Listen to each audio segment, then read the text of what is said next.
Allahu Akbar, Allahu Akbar.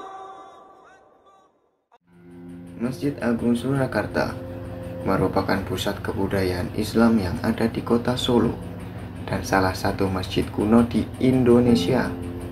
Sampai saat ini, Masjid Agung Surakarta masih menjadi pusat kegiatan tradisi Islam di Keraton Surakarta, seperti kegiatan sekaten dan Maulid Nabi. Bangunan-bangunan di Masjid Agung Surakarta yang memiliki ciri khas antara lain: pertama, gapura. Gapura masjid bergaya Timur Tengah dengan rongga dan tugu atapnya cembung. Kedua, kuncungan yang berada di depan masjid dan bentuknya menjorok ke depan ini berfungsi untuk menyambut tamu. Ketiga, bangunan utama Masjid Agung Surakarta selain bercorak Islami juga memiliki latar budaya Jawa dengan bentuk joglo. Keempat, pawastren, di mana dahulu berfungsi sebagai tempat menerima tamu khusus dan menghitankan anak raja. Kelima, beduk dan kentongan yang berfungsi menandai azan dan iqomah.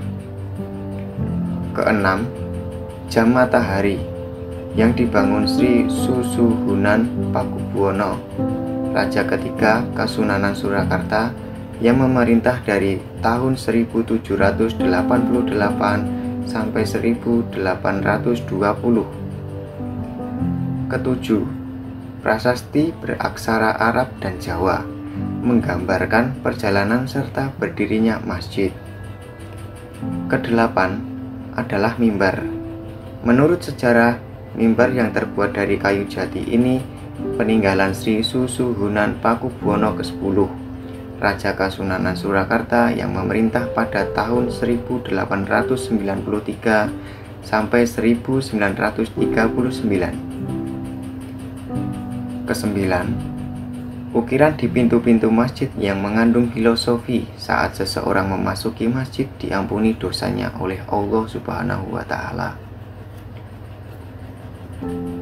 Di Masjid Agung Surakarta juga terdapat dua bangsal untuk menyimpan gamelan yang dimainkan setiap sekaten atau perayaan kelahiran Nabi Muhammad SAW, terutama pada tanggal 5 sampai 12 Maulud.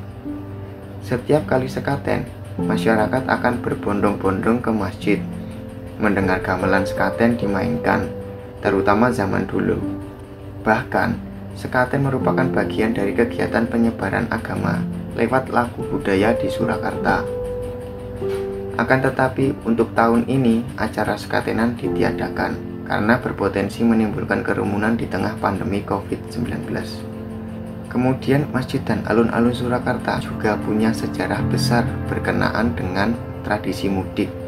Konon dulu Mangkunegaran pertama atau Pangeran Sambernyawa yang bergerilya melawan Belanda selalu pulang pada saat Idul Fitri untuk sholat Id di alun-alun Keraton Surakarta.